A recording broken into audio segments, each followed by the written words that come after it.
আপনারা জানেন আজকে 29 তারিখ ঈদ যাত্রার ষষ্ঠ দিন। তো স্টেশনে সকালবেলা থেকে যাত্রী সাধারণের ভিড় ছিল, পর্যাপ্ত পরিমাণে যাত্রী সাধারণ প্রতিটা ট্রেনে ভ্রমণ করার জন্য আসছে এবং ভ্রমণ করেছেন। আর সুশৃঙ্খলভাবে সুন্দরভাবে ওনারা ট্রেনে উঠতে পেরেছেন এবং ট্রেন জার্নি করতেছেন। আজকে কয়েকদিন থেকে আমাদের ঈদযাত্রা শুরু হয়েছে 24 তারিখ থেকে এ পর্যন্ত কোনো রকমের অনবিবাহিত কোনো ঘটনা ঘটে নাই। ইনশাআল্লাহ সুন্দরভাবে সুশৃঙ্খলভাবে সকল যাত্রী সাধারণ, সম্মানিত যাত্রী সাধারণ নিজেদের গন্তব্যে পৌঁছাতে পেরেছেন। সেই জন্য আমরা আল্লাহর কাছে শুকরিয়া আদায় করছি। আর এইভাবে আগামীকালকেও যাতে সুশৃঙ্খলভাবে ভালোভাবে যেতে পারে সেই ব্যাপারে আমাদের প্রস্তুতি আছে, প্রস্তুতি রাখছি। আর এই ক্ষেত্রে আমাদের এই ঈদ যাত্রার এই সুন্দর সুশৃঙ্খলভাবে সম্মানিত যাত্রী সাধারণ ভ্রমণের ক্ষেত্রে অনেকের ভূমিকা রয়েছে। তার ভিতরে আমাদের এই মেকানিক্যাল ডিপার্টমেন্ট, ওনারা ইঞ্জিন সাপ্লাই দেন এবং বগিগুলা সাপ্লাই দেন এবং সিগন্যাল ডিপার্টমেন্ট, ওনাদের সিগন্যাল ঠিকঠাক থাকলে তারপরে ট্রেনগুলো পরিচালনা করা সম্ভব হয়। তারপরে ইঞ্জিনিয়ারিং ডিপার্টমেন্ট, ওনাদের লাইনের কোনো ত্রুটি বিচ্ছুতি থাকলে এগুলোর সাথে সাথে সারিয়ে ফেলেছেন, যার জন্য কোনো সমস্যা হয় নাই। তারপরে সবচেয়ে গুরুত্বপূর্ণ বিষয় হলো যে সব ধরনের লজিস্টিক সাপোর্ট নিয়ে ট্রান্সপোর্টেশন ডিপার্টমেন্ট এই লজিস্টিক সাপোর্ট নিয়ে একটা ম্যানেজমেন্ট এবং একটা প্ল্যান করে ট্রেনগুলো পরিচালনা করে। সেই ক্ষেত্রে আমাদের স্টেশন মাস্টার এবং ইয়ার্ড মাস্টার এবং ইয়ার্ডের আমাদের অনেক কর্মী আছে, জনবল আছে, ওনাদের অক্লান্ত পরিশ্রমের কারণে এই কার্যক্রমগুলো সম্পন্ন হয়। আর আমাদের এই ট্রান্সপোর্টেশন ডিপার্টমেন্টের আমাদের ডিটিও মহোদয় রয়েছেন এবং এটু সাহেবগুন আছেন। তো ওনাদের কার্যক্রমগুলো বা প্ল্যানিংগুলো এবং ম্যানেজমেন্টগুলো সুন্দরভাবে সম্পন্ন করতে পেরেছেন। আর আপনারা জানেন এখনও আমাদের সচিব মহোদয় আছেন, রেল সচিব মহোদয় গতকালকেও এসেছেন এবং ডিজি মহোদয় আছেন এবং আমাদের এডিজি অপারেশন মহোদয়, আমাদের সিসিএম মহোদয়, সিএফএস মহোদয় ওনারা আছেন স্টেশনে এবং আমাদের সকল ডিআরএম ঢাকা মহোদয় আছেন, সকল কর্মকর্তাবৃন্দ স্টেশনে আছেন। ওনাদের সার্বক্ষণিক দিক নির্দেশনা এবং সার্বক্ষণিক প্রচেষ্টা, সার্বক্ষণিক মনিটরিংয়ের কারণে আজকের এইভাবে সুন্দরভাবে ঈদযাত্রা সম্পন্ন হতে পারছে বলে আমি মনে করি।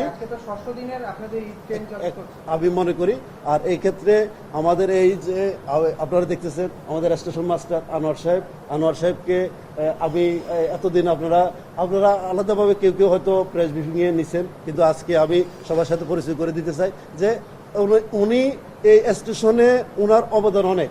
এই যে যাত্রার ক্ষেত্রে সুন্দরভাবে সুচারুভাবে সম্পন্নের ক্ষেত্রে ওনার অনেক ভূমিকা রয়েছে। সেই জন্য আপনাদের সামনে ওনাকে এখানে আনছি। উনিও যদি কোনো প্রশ্ন থাকে ওনার সাথে কথা বলতে পারেন। আর এখন যদি কোনো প্রশ্ন থেকে বলেন।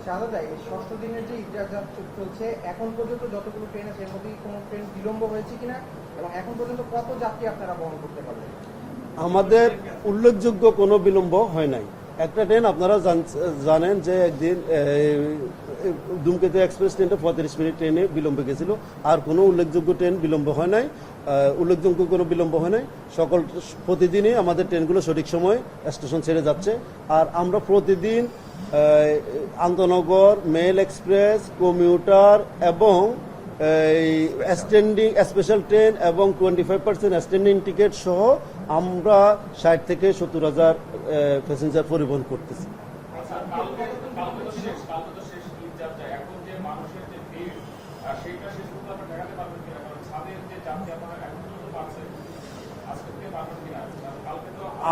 আপনারা জানেন যে ঈদ যাত্রার মানুষজনের ভিড় কখন থাকে, একটা বন্ধের দিন থাকে বা বন্ধ যখন শুরু হয়। আমরা জানি গতকালকে গার্মেন্টসগুলো বেশিরভাগ বন্ধ দিয়ে দিছে। আজকে সকাল থেকে আর কোনো গার্মেন্টস খুলতেছে না। আর তাছাড়া অফিস আদালত আরও আগে থেকে বন্ধ দিয়ে দিছে। সুতরাং ঈদের যাত্রা যে ভিড়ের ফ্লোটা গতকালকে এবং আজকেই হবে, আগামীকালকে বরং সকালবেলা কিছু থাকলেও আস্তে আস্তে কমে যাবে।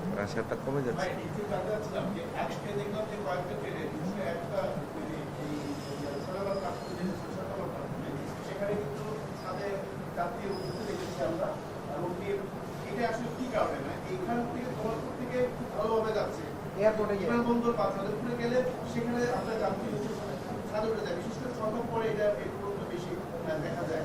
এটা আসলে কেন লোকবল স্বল্প থাকার কারণে নাকি না, ছাদে যাত্রীর বিষয়টা আসলে সার্বক্ষণিক আপনারা দেখছেন এফিবিএন সদস্য, আরএমবি সদস্য, জিআরবি সদস্য সার্বক্ষণিক ছাদ থেকে যাত্রী নামানোর প্রচেষ্টা করতেছে। এরপরও ট্রেন রানিং ট্রেনের ভিতরে যদি কেউ দু একজন উঠে যায় সেক্ষেত্রে তখন যদি নামানোর চেষ্টা করো এটা জীবনহানির ঘটনা ঘটতে পারে। সেজন্য আমরা এটা নিরাপদ যাত্রার ক্ষেত্রে বা নিরাপত্তার ক্ষেত্রে সেক্ষেত্রে রানিংয়ের ক্ষেত্রে আমরা আর এই ব্যবস্থাটা সচরাচর নিতে পারি না, নেওয়া যায় না।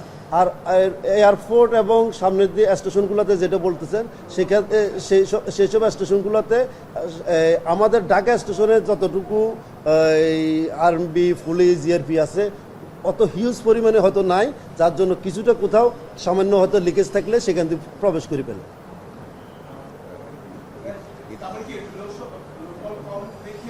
আমাদের লক্ষ্যবল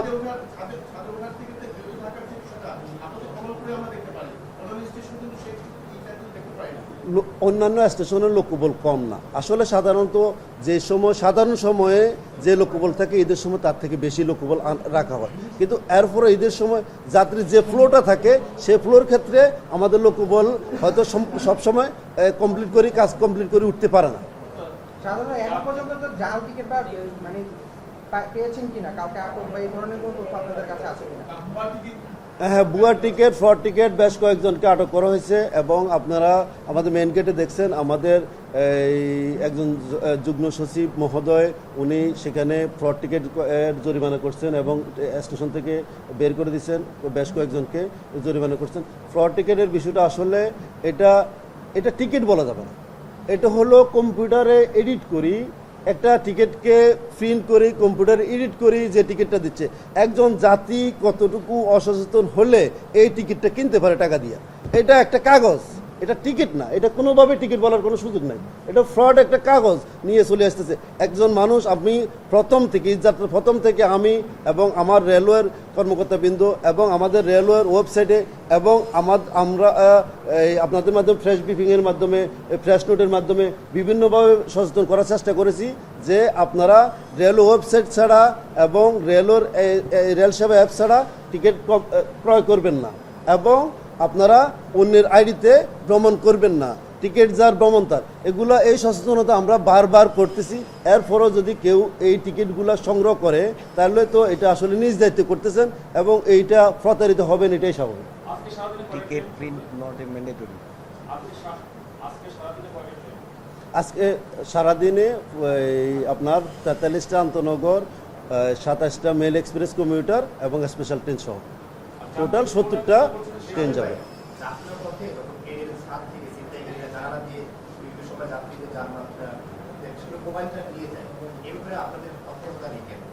আমাদের তৎপরতা আছে, আপনারা জানেন প্রতিটা ট্রেনে আমাদের গার্ড সাহেব থাকে, কন্ট্রাক্টর গার্ড, টিডি সাহেব থাকে এবং TG party, train guard party থাকে। ওনারা ট্রেনটার শেষ বগি থেকে প্রথম বগি থেকে শেষ বগি পর্যন্ত বারবার টহল দেয় এবং প্রত্যেক সময় যাত্রীদেরকে সচেতন করার জন্য বলে যে জানলার পাশে মোবাইল ব্যবহার করবেন না, মোবাইলটা নিজের কাছে রাখুন এবং ব্যাগগুলা নিজের যত্নে রাখুন, নিজের নিয়ন্ত্রণে রাখুন, এবার বারবার সচেতন করে। এরপরও অনেকেই যদি অসচেতনভাবে এই ধরনের কাজ করে বা জানলার পাশে মোবাইল নিয়ে থাকে সেক্ষেত্রে কোন দিক থেকে চিন্তায় হচ্ছে বা হয়ে গেল এটা তো আসলে আমাদের আর্থসামাজিক অবস্থার উপর বিবেচনা করেই আপনারা বুঝতে পারবেন। ফ্লো আস্তে আস্তে কমবে।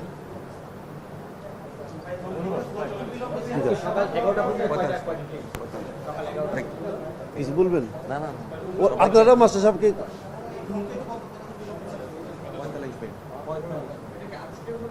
35 মিনিট, 35 মিনিট। না আজকে না, আজকে না।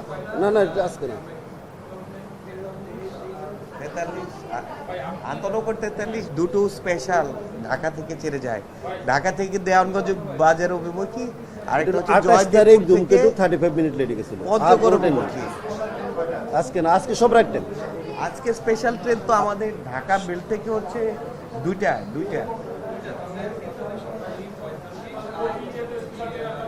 2024 আমাদের আন্তনগর 43টা আন্তনগর, তারপরে 26টা মেল এক্সপ্রেস কমিউটার, একটা স্পেশাল ট্রেন, টোটাল 70টা এটা ঢাকা থেকে। আবার আমাদের ঢাকা ডিভিশন আরেকটা স্পেশাল ট্রেন আছে জয়দেবপুর থেকে পার্বতীপুর যাচ্ছে। সকাল থেকে 11টা পর্যন্ত কয়টা? এখন পর্যন্ত 21টা ট্রেন চলে গেছে।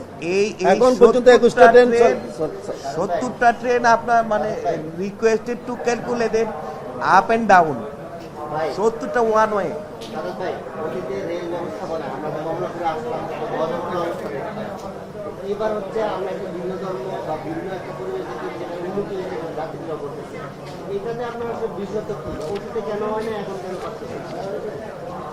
আচ্ছা, এখন একটা বিষয়, একটা প্রশ্ন আসছে অতীতের থেকে এখন ভালো। এখন অতীত থেকে আমরা কি দিন দিন ভালো করব না?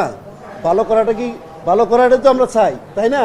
এখন অতীতে আমি যতটুকু জানি, অতীতেও আমাদের সর্বোচ্চ প্রচেষ্টা, সর্বোচ্চ আন্তরিকতা ছিল এবং অতীতেও ভালো গেছে, ভালো যায় না এমন না।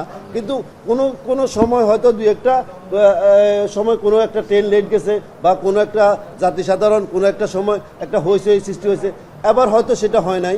কিন্তু বিষয়টা হলো দিন দিন আমরা উত্তরোত্তর ভালো করার চেষ্টা করব, আগামীতে হয়তো আরও ভালো করার চেষ্টা করব, এটাই আমরা চাই।